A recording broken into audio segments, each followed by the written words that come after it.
how do you approach? Because you've also trained other world champions, Chad Dawson, like you've already mentioned.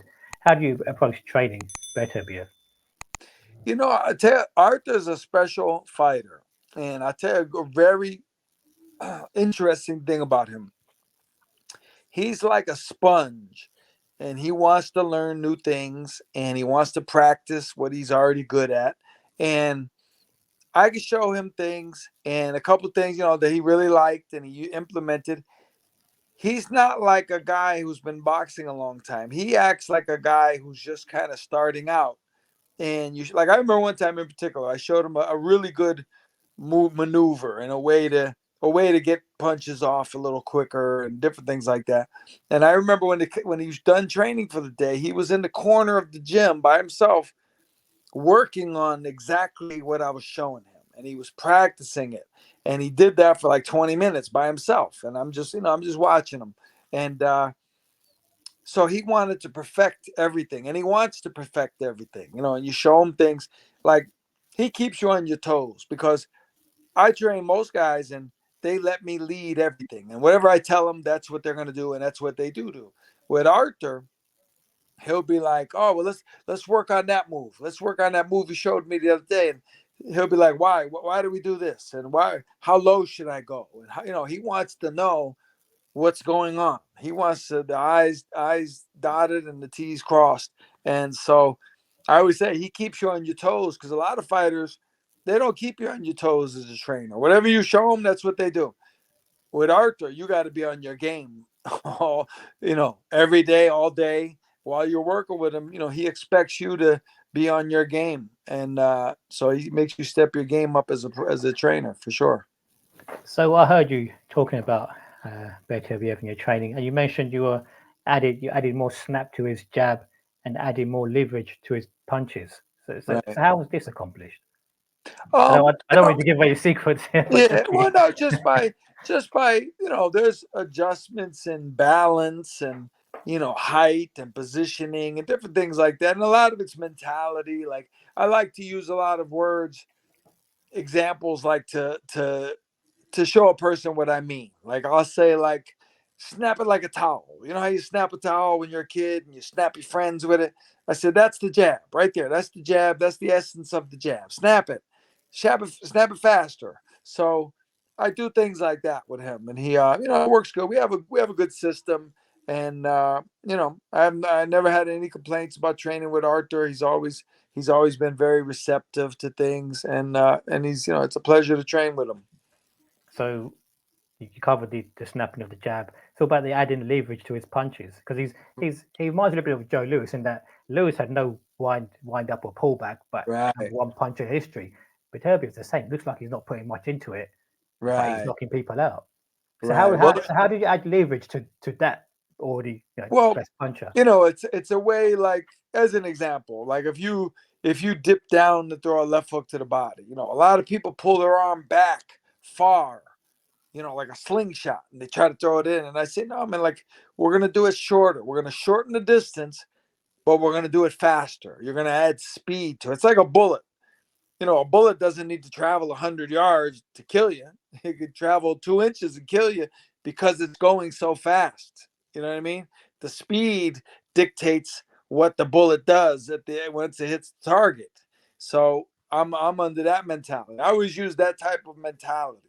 I say to people, I'll give an example. I say speed kills, right? Speed is important. And I say, I'll tell you one secret training thing I do. We have a mirror in the gym. And I say, you see that mirror, right? That mirror is 10 feet away from us. Right now, it's 10 feet away. If we take a baseball and we throw that baseball underhanded at the mirror and toss it to the mirror, it's going to bounce off the mirror, and the mirror is going to be exactly the same. It's not going to break. It's not going to crack. It's not going to shake. Nothing is going to happen to that mirror. Now, if I take that same ball, that same distance, and I throw it with my arm overhand with 10 times more speed than I did when I tossed it, it's going to break that mirror into 1,000 pieces, and it's going to shatter all over this gym. Same ball, same distance, same everything. All I changed was the speed of it. And that's how you create power. And so I use that ideology with everything, with the jab, with the hook, with the body shots. That'd be interesting. So you mentioned as well, the 70s being a great era. The 70s was a great area for light heavyweights as well. You had guys Michael Spinks, Matthew Saad Muhammad, Dwight Cowie, um, and numerous others. How would us and going back even further, we've got guys like Azar Charles and Archie Moore. How would you compare Artur Beterbiev to the greats of the light heavyweight division? It's tough to say. I mean, Bob Foster as those well. guys, it's just they're phenomenal. But I don't think he's a cakewalk for any of them. Like a lot of people, you might have a great fighter and you say, oh, but he's not as good as those guys back in the 50s, the 60s, the 70s, the 80s. And it's like, why? Why not? Why aren't we? Like we couldn't, they act like because they're from a different era that people today would just get brutalized by them, and it's just not accurate because Arthur has good boxing skills. He has tremendous power. He has great boxing sense and things like that. And, when you deal with Archie Moore and guys like that, Bob Foster, you're at the upper echelon. So you're not going to win every fight. I'm not saying Arthur's going to beat all those guys, but I'm certainly not going to say they're going to find him so easy to deal with either.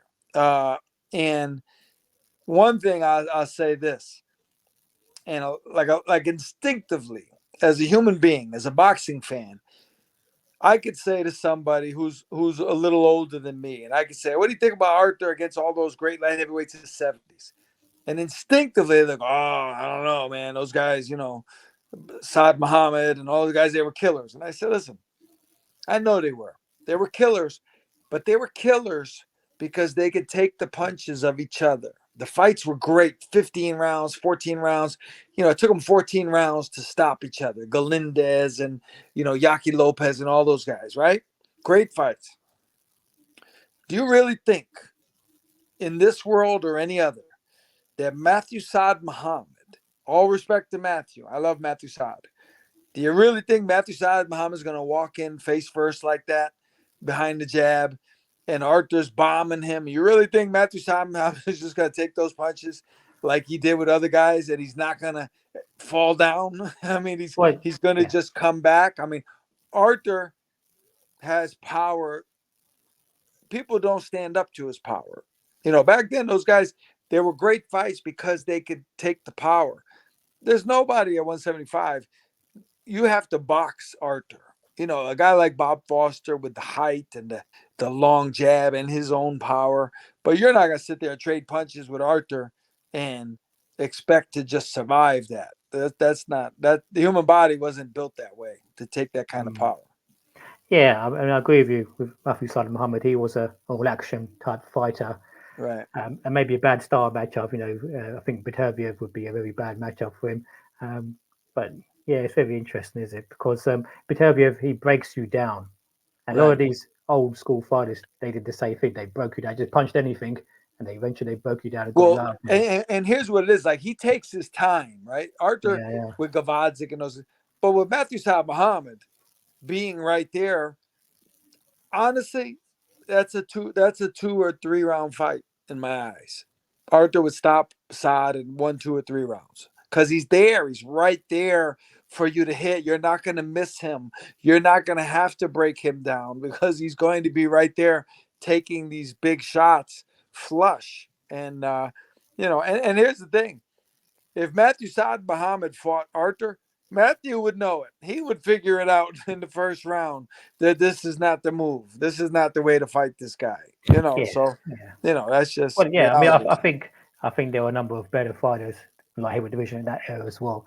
Spinks also comes to mind. Right. Yeah, with Matthew Saad Muhammad, his style would it would be very difficult for him to overcome someone of Beterbiev's style. But it's always interesting in the mythical matchup. You can go on all there about those sort of.